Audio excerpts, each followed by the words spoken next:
हमारी आज की वीडियो का टॉपिक है ways to reduce the impact of non biodegradable materials for आर, यानी नॉन बायोडिग्रेडेबल मटेरियल्स के असरात को कम करने के कौन कौन से तरीके हैं, इसके बारे में हम आज जानने की कोशिश करेंगे। तो नॉन बायोडिग्रेडेबल मटेरियल्स जो होते हैं हमारे माहौल के ऊपर इनके मनफी असरात होते हैं या ये हमारे माहौल के लिए नुकसानदेह मटेरियल होते हैं।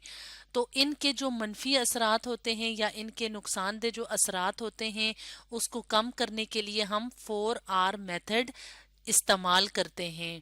तो आज हम 4R मेथड को डिटेल से डिस्कस करेंगे, लेकिन इसके बारे में डिटेल से जानने के लिए हमें नॉन बायोडिग्रेडेबल मटेरियल्स के बारे में जानना जरूरी है। तो नॉन बायोडिग्रेडेबल मटेरियल्स कौन सा मटेरियल होते हैं? ऐसे सब्सटेंसेस जिनकी ब्रेक डाउन नहीं हो सकती, यानी माइक्रो ऑर्गेनिजम्स इन सब्सटेंसेस की तोड़ फोड़ नहीं कर सकते। तो नॉन बायोडिग्रेडेबल मटेरियल्स की एग्जाम्पल की बात करें कि ये किस कौन कौन से सब्सटेंसेस होते हैं, तो प्लास्टिक, रबर और ग्लास का जो बना हुआ मटेरियल होता है वो नॉन बायोडिग्रेडेबल मटेरियल होता है, जिसके बारे में हम तफसील से अपनी पिछली वीडियो में डिस्कस कर चुके हैं। और माइक्रो ऑर्गेनिजम्स क्या होते हैं? छोटे छोटे ऑर्गेनिजम्स जैसे बैक्टीरिया है, फंजाई है और वायरसेस हैं जो कि पानी, हवा और मिट्टी में मौजूद होते हैं।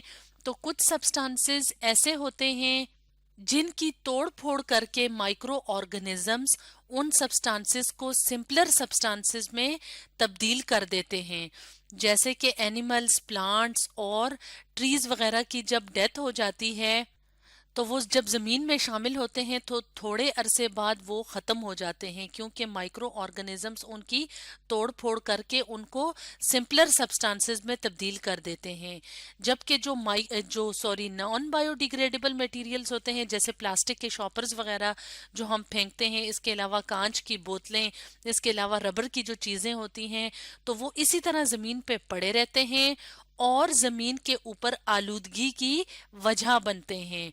तो इसका मतलब है कि इस तरह के जो सब्सटेंसेस होते हैं वो हमारे माहौल के लिए नुकसानदेह होते हैं। तो इसलिए कोशिश कर